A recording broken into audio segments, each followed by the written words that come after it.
विधानसभा चुनाव के मद्देनजर बिहार में सिर्फ गोपाल मंडल ही नहीं बल्कि जेडीयू के बागी नेता नीतीश कुमार की नैया डुबोकर रहेंगे।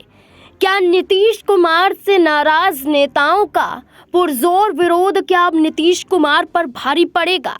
क्या विधानसभा चुनाव से पहले नीतीश कुमार अपनी बिखरी हुई जेडीयू को संभाल नहीं पाएंगे? दरअसल भागलपुर के गोपालपुर के जेडीयू विधायक नरेंद्र नीरज उर्फ गोपाल मंडल का टिकट काट दिया जाता है। उनकी जगह जेडीयू की तरफ से पूर्व सांसद शैलेंद्र उर्फ बुलो मंडल को टिकट सौंप दिया जाता है। इससे नाराज गोपाल मंडल निर्दलीय पर्चा भरकर आ जाते हैं।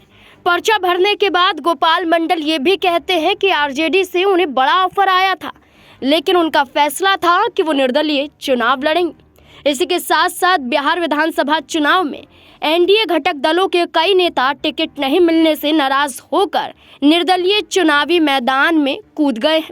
ये सभी बागी चुनाव में एनडीए के लिए परेशानी का सबब बन सकते हैं। सबसे ज़्यादा नीतीश कुमार के लिए, सबसे ज़्यादा जेडीयू पार्टी के लिए।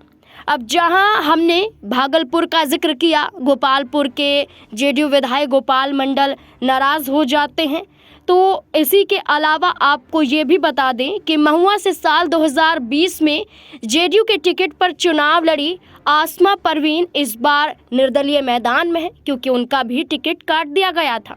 एनडीए की तरफ से ये सीट लोजपा आर के खाते में अब चली गई है।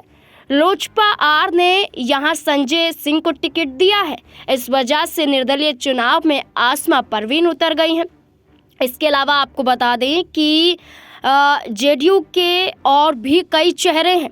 आपको ये भी बता दें कि यहाँ पर अब लगातार स्थिति बिगड़ती हुई नज़र आ रही है, जिसका सबसे बड़ा कारण है कि सीटों की हेराफेरी हुई है, जिसमें कई सीटें लोजपा आर को सौंपी गई हैं और इन सीटों की वजह से नाराज़गी इस कदर बढ़ी कि टिकट ना मिलने की वजह से निर्दलीय उतरना सही समझा और अपनी ही पार्टी, अपने ही दल, अपने ही गठबंधन के खिलाफ चुनाव लड़ना सही समझा। अब देखना होगा कि क्या नीतीश कुमार इसका खामियाजा उठाते हुए नजर आएंगे या फिर नहीं।